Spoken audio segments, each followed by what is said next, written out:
परमेश्वर का धन्यवाद हो कि हमें फिर से इकट्ठा होने का अवसर मिला है। अभी शुरुआत में हम गीतों के द्वारा परमेश्वर की स्तुति, प्रशंसा, परमेश्वर की आराधना कर रहे थे। अब हम पवित्र शास्त्र में से कुछ बातों पर ध्यान करेंगे। पिछले हफ्ते मैंने आपको बताया था, अगर परमेश्वर हमारा पिता है तो वो हमारे लिए क्या कुछ नहीं करेगा। इस विषय को लेके हमने चर्चा की और मैंने आपको एक जिम्मेदारी भी दी, यानी मैंने आपके लिए आपका काम आसान कर दिया था और उम्मीद करता हूँ कि आपने अपनी डिमांड रजिस्टर तैयार की है अब तक, और कई पन्ने आपने भर दिया होगा उसमें अपनी अपनी डिमांड्स को लेके। और उसमें हर डिमांड के साथ, यानी हर प्रार्थना, हर बात या हर चीज़ जो आप परमेश्वर से मांग रहे हैं या याचना कर रहे हैं, उसके साथ आपने कम से कम 2 प्रतिज्ञाएँ भी ज़रूर लिखी होगी। प्रतिज्ञाओं का लिखना ज़रूरी है। उसके बिना आपकी जो प्रार्थना है या जो कुछ आप मांग रहे हैं उसका जवाब मिलना आपके लिए मुश्किल हो जाता है। तो ये जो मैंने आपको काम दिया है, इसको आप जारी रखेंगे। जब जब आपके जीवन में आप किसी भी तरह की ज़रूरत महसूस करेंगे तो आप इसको इस तरह एक पन्ने में लिखेंगे और पवित्र शास्त्र में आप फिर ढूंढेंगे, आपको प्रतिज्ञाएं मिल जाएंगी और फिर उन प्रतिज्ञाओं को आप उसी पन्ने में लिखेंगे और फिर रोज कम से कम एक बार आप उन प्रतिज्ञाओं को पढ़ेंगे, ध्यान से पढ़ेंगे, अच्छी तरह पढ़ेंगे। हो सके तो एक से ज़्यादा बार पढ़ना, और आपकी प्रार्थना का जवाब आपको मिलेगा। हो सकता है कि कुछ लोगों के पास इस समय गवाही हो ये बताने के लिए कि हाँ, हमने ऐसा किया और हमारा काम हो गया। हो सकता है कि आपको ज़्यादा समय लग जाए। कुछ प्रार्थनाओं का जवाब आपको तुरंत मिलेगा, 1 या 2 दिन के बाद मिलेगा, जबकि कुछ प्रार्थनाओं का जवाब जो है हफ्ते बाद मिलेगा और कभी-कभी महीने और साल भी लग सकते हैं। और जब प्रार्थनाओं का जवाब हमें तुरंत मिल जाता है, यानी उसी दिन मिल जाता है या उसी हफ्ते में मिल जाता है, तो हमारे लिए आसान है, कोई दिक्कत नहीं है। लेकिन कभी-कभी जब समय ज़्यादा लगता है तो हम एक संघर्ष महसूस करते हैं। और अक्सर जब आप एक विषय को लेकर प्रार्थना कर रहे हैं और समय लग रहा है, तो संघर्ष जो होता है वो इस बात को लेके है कि आपके लिए विश्वास को बनाए रखना आपने महसूस किया होगा कि मुश्किल हो जाता है। शुरुआत में तो विश्वास होता है ना? शुरुआत में आप प्रार्थना की और आपको लगता है कि जल्दी हो जाएगा, आज ही हो जाएगा। परमेश्वर क्योंकि मेरा पिता है, तो पिता है तो फिर मेरी प्रार्थनाओं को वो पिता सुनेगा और जल्दी हो जाएगा। 1-2 दिन तो विश्वास बना रहता है, इसके बाद विश्वास थोड़ा-सा डगमगाने लगता है, कमज़ोर पड़ जाता है। और आमतौर पर आपने अपने जीवन में बाकी समयों में भी देखा होगा कि कुछ बातों के लिए विश्वास करना आसान है और कुछ बातों के लिए विश्वास करना मुश्किल है। ये मैंने अपने जीवन में देखा है और लोगों से और हमारे इसी सभा से, इसी संगति से लोगों से मैंने सुना है। तो क्या उसके लिए कोई उपाय है पवित्र शास्त्र में? क्या परमेश्वर की ओर से इसके लिए कोई उपाय है? और खुशी की बात यह है कि परमेश्वर ने उसके लिए भी उपाय बनाया है। तो आज हम उस बारे में चर्चा करते हैं। चर्चा नहीं, मैं आपको 1-2 बातें दिखाऊंगा पवित्र शास्त्र में से, और उसके बाद अभी प्रार्थना में जैसे पास्टर आरती ने प्रार्थना किया ना कि सिखाने वाला आपको, आप धीरे धीरे, मैं नए लोगों से बात कर रहा हूँ, पुराने लोगों को तो मालूम है, धीरे धीरे आपको समझ आएगा कि सिखाने वाला मैं नहीं हूँ, मैं तो सिर्फ बोल रहा हूँ। सिखाने वाला स्वयं परमेश्वर है। परमेश्वर आपकी और मेरी ज़रूरत के अनुसार हम दोनों से, यानी आप लोगों से और मुझसे भी बात करता है। मैं कई बार सोचता हूँ, पता नहीं मैंने कभी ऐसा बोला है कि नहीं चर्च में या हमारी इस संगति में, कि हमारे हमारी ये जो संडे की जो संगति है वो इस तरह है कि मानो कि आप हफ्ते में एक बार, क्योंकि हम हफ्ते में एक ही बार मिलते हैं, तो पूरे हफ्ते के लिए जैसे हमें हमारे जिनके पास गाड़ी तो सबके पास है आजकल, है ना, तो हमारे पास जो गाड़ी है उसमें हमें पेट्रोल भरना होता है ना, पेट्रोल हम भरते हैं। पेट्रोल के बिना गाड़ी कितनी भी अच्छी क्यों ना हो, कितनी भी एक्सपेंसिव गाड़ी क्या ना हो क्यों ना हो, पेट्रोल नहीं है तो गाड़ी नहीं चलेगी। तो आप जैसे पेट्रोल ख़त्म हो जाते हैं, उसको भरने के लिए पेट्रोल पंप जाते हैं। हमारे इस मसीही जीवन में प्रभु यीशु मसीह के पीछे चलते हुए हमारी जीवन रूपी जो यात्रा है, इसमें हमें हफ्ते में कम से कम एक बार पेट्रोल भरने की ज़रूरत है, आत्मिक पेट्रोल भरने की। तो संडे जो हम संगति करते हैं, ये पेट्रोल भरने का काम है, हमारे जीवन को गाड़ी यानी जीवन की गाड़ी चलती रहे। और परमेश्वर को मालूम होता है, परमेश्वर को मालूम है कि हर एक जन को क्या ज़रूरत है इस दिन, आज के दिन या इस पूरे हफ्ते के लिए कौन सी बात बताई जानी चाहिए, जिससे इस हफ्ते पूरे हफ्ते शनिवार तक या संडे सुबह तक गाड़ी चलती रहे ठीक से। तो हम पवित्र शास्त्र में जाते हैं, और मैंने कहा ना कि हमारे जीवन में जो सबसे बड़ा संघर्ष है विश्वास करने का। और आप पवित्र शास्त्र का अध्ययन करते हुए आपको समझ आएगा, विश्वास करना मुश्किल नहीं है, विश्वास को बनाए रखना भी मुश्किल नहीं है, आसान है, प्रभु ने आसान कर दिया है। मेरे जीवन में भी ऐसा ही होता था, कुछ बातों के लिए विश्वास करना, जैसे कि शारीरिक या मानसिक चंगाई के लिए। अगर कोई व्यक्ति बीमार है, मैं जब प्रभु में बिल्कुल नया था, मुझे शायद 6 महीने या 7 महीने हुए थे, और मुझे ये बात समझ आ गई पवित्र शास्त्र का अध्ययन करने से कि यीशु मसीह हर एक रोगी को चंगा करना पसंद करता है। मुझे ये बात समझ आई, और जब समझ आई तो मैं विश्वास करना शुरू किया। तो उस समय से अगर मुझसे कोई कहता है, कोई भी क्यों ना हो, कहता है कि मेरे शरीर में तकलीफ है या इस बात से मैं परेशान हूँ, इस तरह की बीमारी है, तो मेरी प्रतिक्रिया तुरंत ये होती थी कि तो क्या हो गया, अभी हम प्रार्थना करते ना, ठीक हो जाएगा।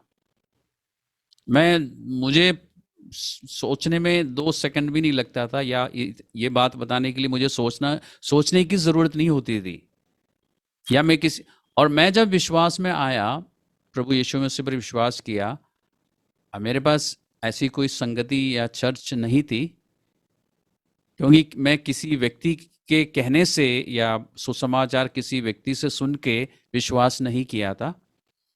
मैंने बाइबल पढ़ना शुरू किया, और बाइबल पढ़ते पढ़ते मैंने विश्वास किया बाइबल में जो बातें लिखी है। तो और इसी तरह, और उसके बाद मैं बाइबल पढ़ता गया और मुझे समझ आ गया कि यीशु मसीह चंगा करता है। इसलिए जब भी कोई बीमार व्यक्ति अपनी बीमारी के विषय में मुझे बताता था या दूसरों को बताता है मेरे सामने, तो मैं एकदम कहता था, तो क्या हो गया, एक स्वर्गीय पिता है, स्वर्ग में हमारा पिता है जो चंगा करता है, क्यों ना हम प्रार्थना करें। और उसके बाद मैं प्रार्थना करता था और लोग ठीक भी हो जाता था, चाहे वो मामूली सा सिरदर्द हो या कोई भयंकर बीमारी हो। और उसके बाद मैं खुद भी हैरान हो जाता था कि ये कैसे होता है, क्योंकि परमेश्वर ऐसा करता था। तो ये विश्वास को पाने के लिए क्या हमें कुछ यत्न करने की जरूरत है, कुछ मेहनत करने की जरूरत है? इस सवाल का मैं जवाब दे दूंगा आपको अभी। क्या इस विश्वास को पाने के लिए और फिर बनाए रखने के लिए कुछ उपाय है हमारे पास?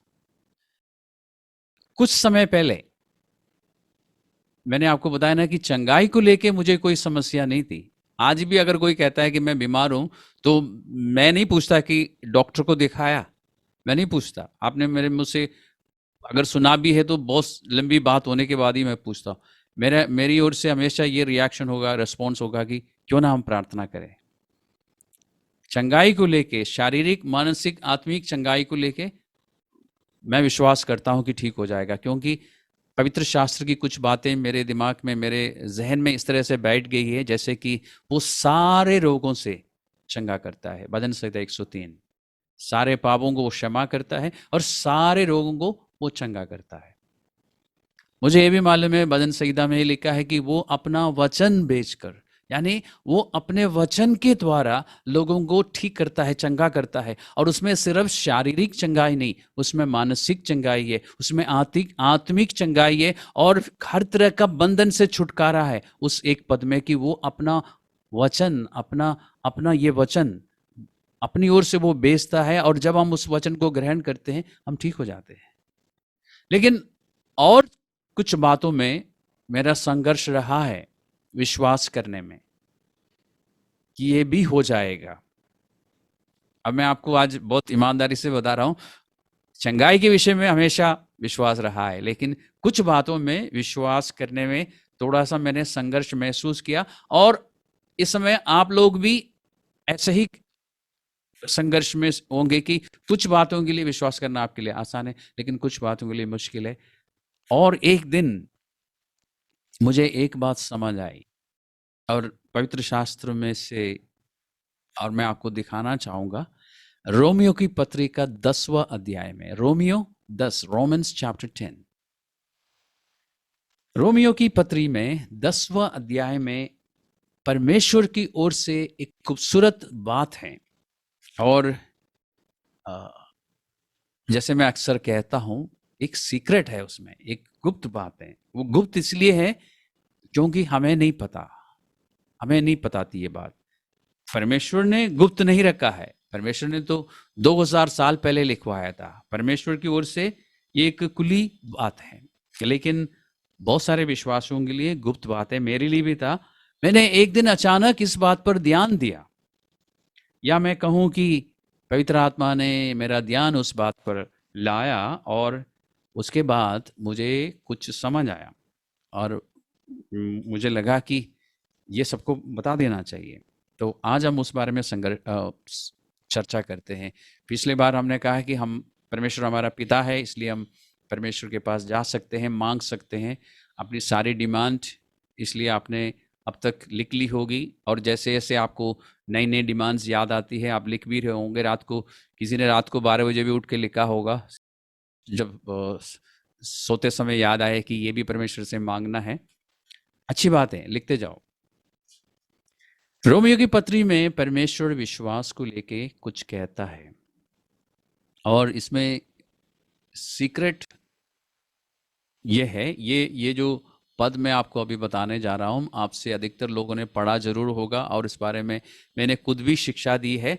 लेकिन आज मैं उस बात पर आपका ध्यान लाना चाहता हूं 17वां पद में, अतः विश्वास सुनने से, और सुनना मसीह के वचन से होता है। हिंदी में लिखा है विश्वास होता है, और अंग्रेजी में बाइबल पढ़ने वालों के लिए आसान है, और भी अच्छी तरह समझ आता है, क्योंकि अंग्रेजी में लिखा है फेथ कम्स। और उस शब्द में मेरा ध्यान अटका रहा, फेथ कम्स, विश्वास आता है। और उस समय मुझे ये बात समझ आई, मैंने अपने आप से कहा, अगर विश्वास आता है, अगर विश्वास आता है, तो विश्वास का आने के लिए कोई तरीका जरूर होगा। If faith comes, there has to be a way. या हिंदी में, विश्वास अगर होता है तो विश्वास होने के लिए कुछ तरीका, कुछ रास्ता जरूर होगा। और इसी पद में परमेश्वर ने लिखा है फेथ कम्स, विश्वास होता है। कैसे? सुनने से। और ज्यादातर सिखाने वाले भी ऐसे सिखाते हैं, और सीखने वाले भी ऐसे सीखते हैं कि विश्वास परमेश्वर का वचन का सुनने से आता है। लेकिन आप ध्यान से पढ़िए, इसमें ऐसा लिखा है, इसमें लिखा है विश्वास सुनने से, और सुनना जो है परमेश्वर के वचन से होता है। यहाँ पे ऐसा नहीं लिखा है कि परमेश्वर का वचन सुनने से विश्वास आता है, परंतु लिखा है विश्वास सुनने से आता है। तो कुछ सुनने से आपके अंदर विश्वास आ सकता है, और जो कुछ भी आपको सुनना होता है, वो प्रक्रिया जो है परमेश्वर के वचन से होता है। अब सवाल ये आना कि क्या सुनना चाहिए। जो कुछ भी आपको सुनना चाहिए वो इस वचन को पढ़ने से, इसका अध्ययन करने से होगा, और जब वो आप सुन लेंगे, विश्वास आएगा। कुछ अंग्रेजी के अनुवादों में, जैसे न्यू इंटरनेशनल वर्जन अगर आपके पास है, उसमें लिखा होगा कि faith comes by hearing the message of Christ और the word of Christ, and then the word of Christ comes from the written word या वर्ड ऑफ गॉड, या message of Christ comes from the word. कहने का मतलब है कि यीशु मसीह की आवाज आपके हृदय में जब पहुंचती है, विश्वास आता है। परमेश्वर की आवाज आपके हृदयों में जब पहुंचती है, आपकी आत्मा में पहुंचती है, तब विश्वास आता है। और उसके लिए आपको क्या करना होगा? वो कहां से होगा? वचन से होगा। आप पवित्र शास्त्र को पढ़ते रहिए, पढ़ते रहिए, पढ़ते जाइए, विश्वास आएगा। क्योंकि पढ़ते पढ़ते आपका ध्यान किसी न किसी एक बात पर चला जाएगा, और जैसे ही आपका ध्यान एक बात पर चला जाता है, आप मान लीजिए कि परमेश्वर यीशु मसीह आपको कुछ बता रहा है, आपका ध्यान किसी एक बात पर लेके आ रहा है, और जैसे ही आप उस बात पर ध्यान करेंगे, आपका विश्वास, आपके अंदर विश्वास आना शुरू हो जाता है।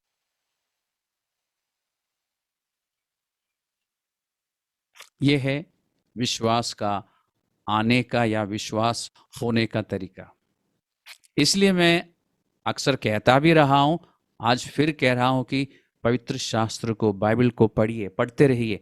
अभी पिछले संडे मैंने जो एक्सरसाइज आपको दिया, जो काम दिया, उसमें मैंने आपको कहा था ना कि कम से कम दो प्रतिज्ञाएं परमेश्वर की ओर से, उस बात को लेके, जो कुछ आप परमेश्वर से मांग रहे हैं, उस विशेष बात को लेके आपके पास दो प्रतिज्ञाएं होनी चाहिए। और उन दोनों प्रतिज्ञाओं को अपने उस पेज में आपको लिखना चाहिए।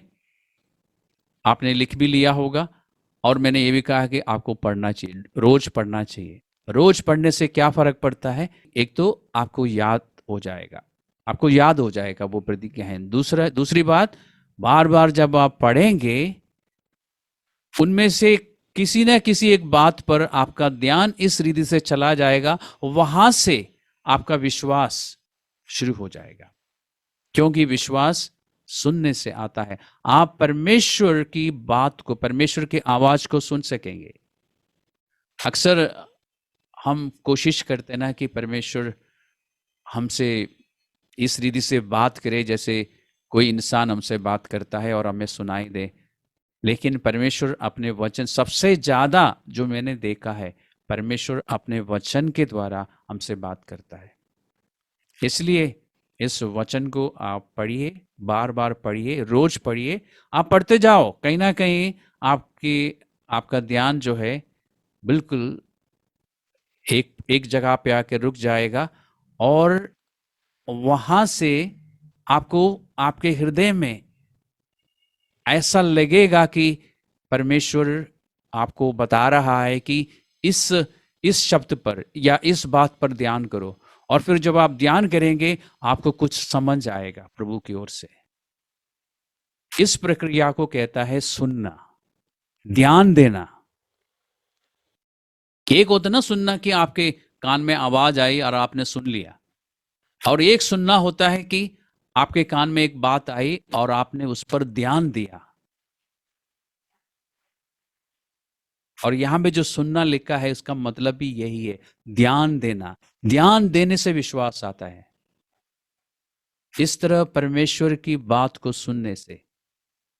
और वो सुनना कैसे होगा? वचन से होगा।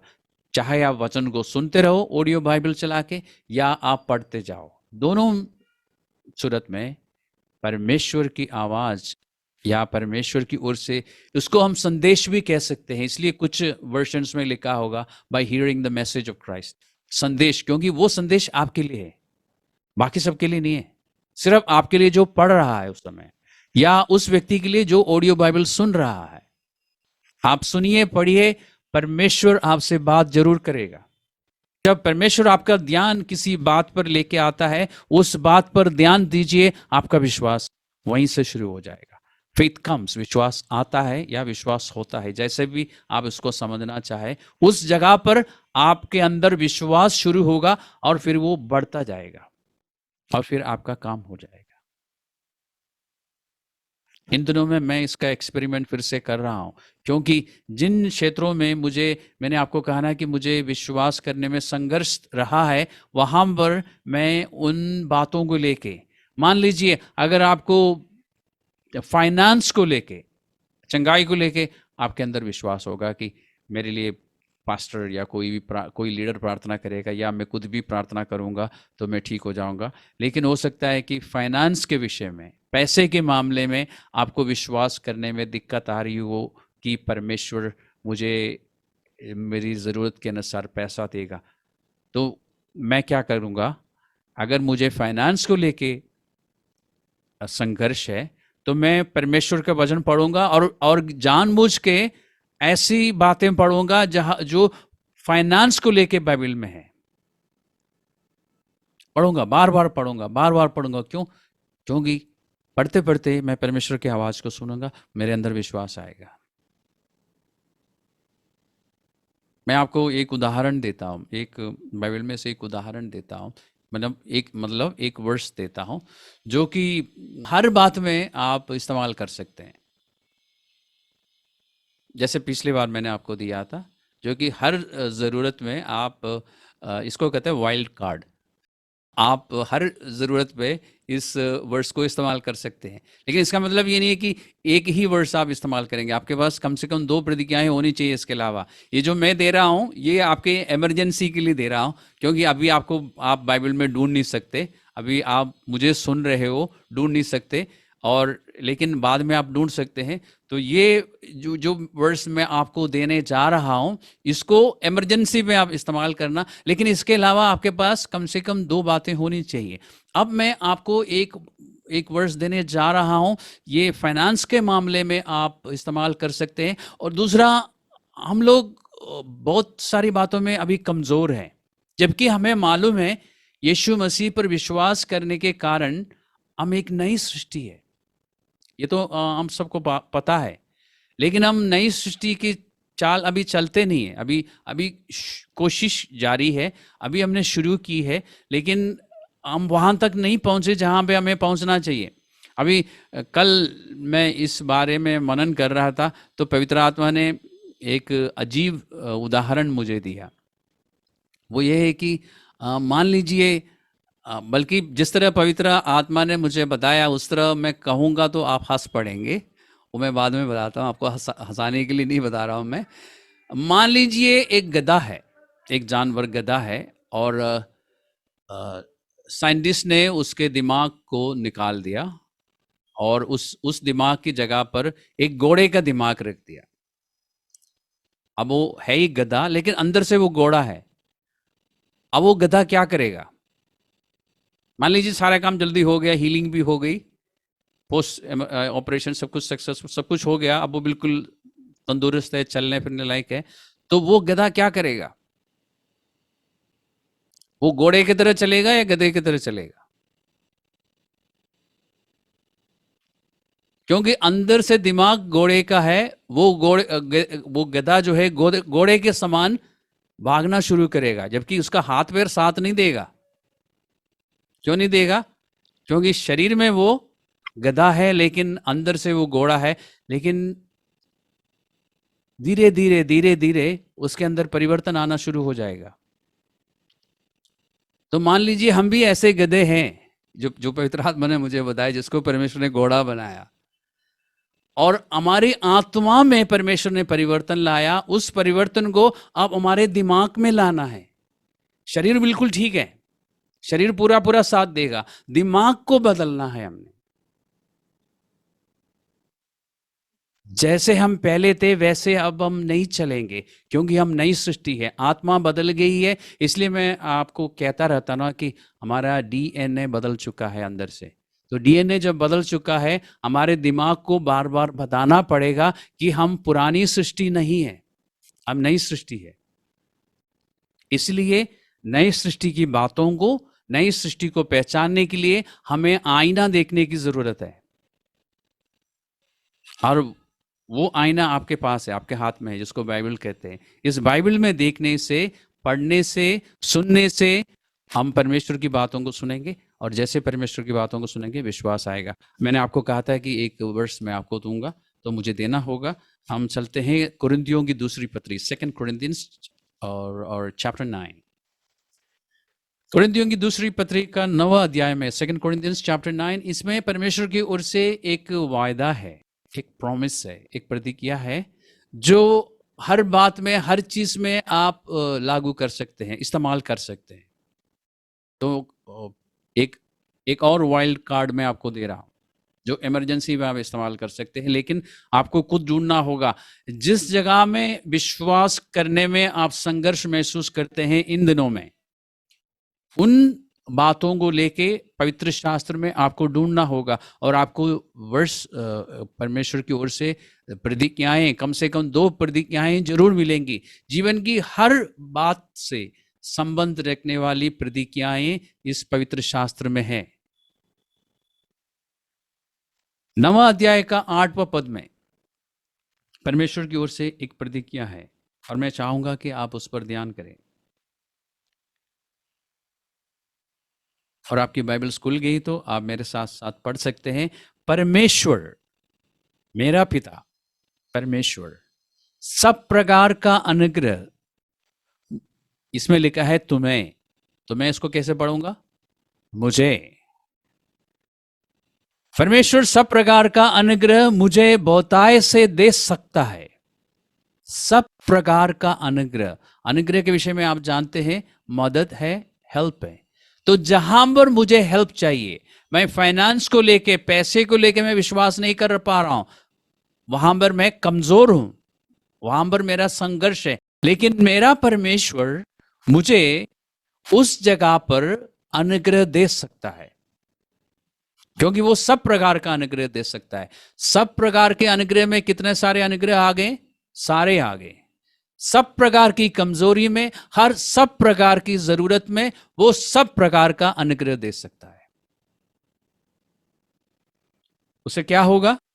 पढ़िए और देखिए, वो मुझे कंजूसी के साथ नहीं, बहुतायत के साथ दे सकता है। इसलिए मुझे चिंता करने की जरूरत नहीं। परमेश्वर के इतने सारे बच्चे हैं, सबको देने के बाद मेरे लिए होगा क्या? मुझे परेशान होने की जरूरत नहीं। वो बहुतायत है, सबको सबको देता है, जिससे हर बात में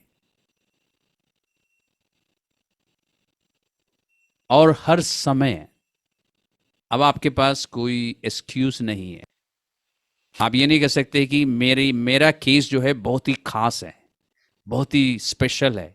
मेरे मेरे मेरे मेरे जो मेरी जो समस्या है ना, वो दुनिया में और किसी के पास नहीं है, या और किसी के साथ नहीं है। आप ये नहीं कह सकते, क्योंकि वो हर प्रकार का अनुग्रह आपको बहुतायत से देगा, ताकि हर बात में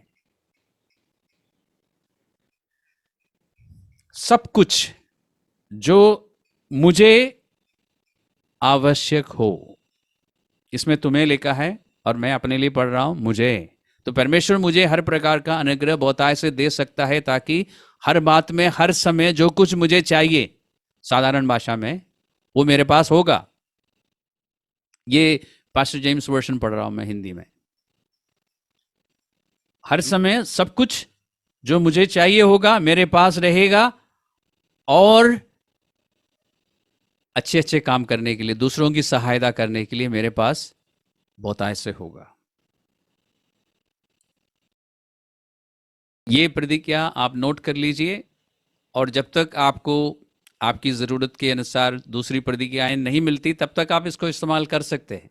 लेकिन इसके अलावा आपके पास हर डिमांड जो आप परमेश्वर के पास ले जाते हैं, और हर कमजोरी जो आज आप महसूस करते हैं कि इस जगह पे मैं कमजोर हूं, आपको उसमें से बाहर आना चाहिए। आपके पास कितना समय है? 1 महीने का समय लीजिए, टारगेट रखिए 1 महीना। इस 1 महीने के अंदर मैं इस कमजोरी से बाहर आ जाऊंगा। 1 महीने के अंदर इस संघर्ष से मैं बाहर आऊंगा कि मैं इस बात को लेके परमेश्वर पर भरोसा नहीं कर पा रहा हूं। मैं कुछ लोगों को जानता हूं जिनको फाइनेंस को लेकर कोई समस्या नहीं है, विश्वास कर लेते हैं, लेकिन शारीरिक चंगाई की बात जब आती है वो डर जाते हैं और उनको उनके अंदर विश्वास नहीं होता। आप 1 महीने का समय मैं आपको दे रहा हूं, 1 महीना काफ़ी है। आप लिख लीजिए और वचन पढ़ते जाइए, प्रोमिसेस देख, और परमेश्वर आपकी सहायता करेगा। परमेश्वर आपकी सहायता करेगा कि आपसे बात करेगा, आपका ध्यान वचन में ला के परमेश्वर आपसे बात करेगा, और तब आपका विश्वास आएगा, आप उस कमजोरी से बाहर आएंगे, आप उस संघर्ष से बाहर आएंगे। तो हमारे पास अब एक्सक्यूजेस नहीं है कि मैं इस जगह पे कमजोर हूं, क्योंकि परमेश्वर, कौन परमेश्वर की बात हम कर रहे हैं? मेरा परमेश्वर जो मेरा पिता है। पिछली बार मैंने बताया था ना, अगर परमेश्वर मेरा पिता है तो वो मेरे लिए क्या कुछ नहीं करेगा। इसमें जवाब है, वो बहुत कुछ करता है, क्योंकि वो मेरा पिता है। तो अब हमारी बारी है हमारे संघर्षों में विजय पाना। जैसे हमने अभी गीत में गाया था ना कि विजय हमारे साथ है। तो इन संघर्षों में विजय पाना और इन कमजोरियों से बाहर निकलना। बहुत समय हो चुका है, पवित्र शास्त्र में एक जगह लिखा है कि जो कमजोरी के हालत में हमने जीवन बिताया ना, वो बहुत हो चुका है, अब हमें उसमें से बाहर आना चाहिए। अब विश्वासी लोग, मैं उनसे बात कर रहा हूं जिन्होंने यीशु मसीह पर विश्वास किया, जिन्होंने ये विश्वास किया, माना है कि वो पापी था और यीशु मसीह ने उनको पाप से छुड़ाने के लिए क्रूस पर अपना जीवन दिया, और आपने उस महान बलिदान के बारे में विश्वास किया कि यीशु ने मेरे लिए काम किया है, और उसी यीशु को आपने अपना प्रभु, अपना परमेश्वर माना है। मैं उनसे बात कर रहा हूं कि अब हम नहीं कह सकते कि मैं इस जगह पर कमजोर हूं, क्योंकि परमेश्वर हर प्रकार का अनुग्रह बहुतायत से देता है।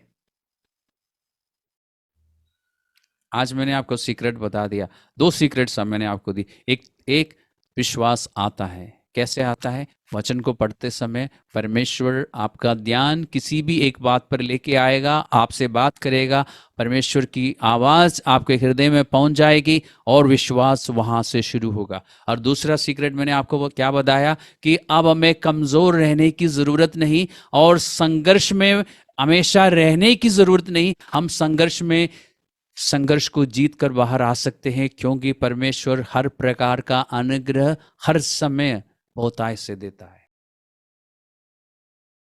तो आज मेरा ख्याल पूरे हफ्ते के लिए हमने पेट्रोल भर दिया है और गाड़ी चलती रहेगी। और रास्ते में अगर गाड़ी रुक भी जाए, यानी संघर्ष हो, तो आपके पास उपाय है। विश्वास कमज़ोर पड़े तो आपको पता है वचन पढ़ने से। इसलिए देखिए, मैं आपको काफ़ी समय से कह रहा हूँ कि रोज़ बाइबल पढ़िए, रोज़ सुबह उठ के बाइबल पढ़िए। सबसे पहले बाइबल को ही पढ़िए। सुबह उठ के अपने फ़ोन में व्हाट्सएप और ये मैसेजेस वगैरह मत देखिए। अगर आप प्रार्थना करने वालों में से हैं और देखना चाहते हैं कि किसी ने प्रेयर रिक्वेस्ट तो नहीं डाला, वो भी आप बाद में कीजिए, पहले बाइबल पढ़िए। क्योंकि सुबह परमेश्वर की आवाज़ को सुनना आसान है। क्यों? क्योंकि बाहर कोई आवाज़ नहीं है, कोई शोर शराबा नहीं है, बिल्कुल शांत वातावरण है। सुबह उठ के सबसे पहले आँख खोलते ही बाइबल पढ़िए, परमेश्वर आपसे बात करेगा। उस पूरे दिन के लिए आपको मैसेज देगा। हो सकता है पूरे महीने के लिए, पूरे जीवन काल के लिए हो। परमेश्वर से स्वयं सुनिए और विश्वास करना सीखिए, क्योंकि परमेश्वर को सुनने से विश्वास आता है। फिलहाल हमारे लिए इतना काफ़ी है आज के दिन के लिए। परमेश्वर की आशीष आप सब लोगों के साथ रहेगी, और परमेश्वर का अनुग्रह जो वो बहुतायत से देता है, आज से आपके साथ रहेगा, क्योंकि अब आपको मालूम है कि वो देता है। तो परमेश्वर हर प्रकार का अनुग्रह आपको बहुतायत से देगा, ताकि हर बात में, हर समय जो कुछ आपको चाहिए आपके पास थोड़ा थोड़ा नहीं, बहुतायत से होगा, ताकि आप दूसरों का भी मदद कर सके। आमीन। हम इस बात पर रुक जाते हैं। परमेश्वर की आशीष आपके साथ बनी रहेगी।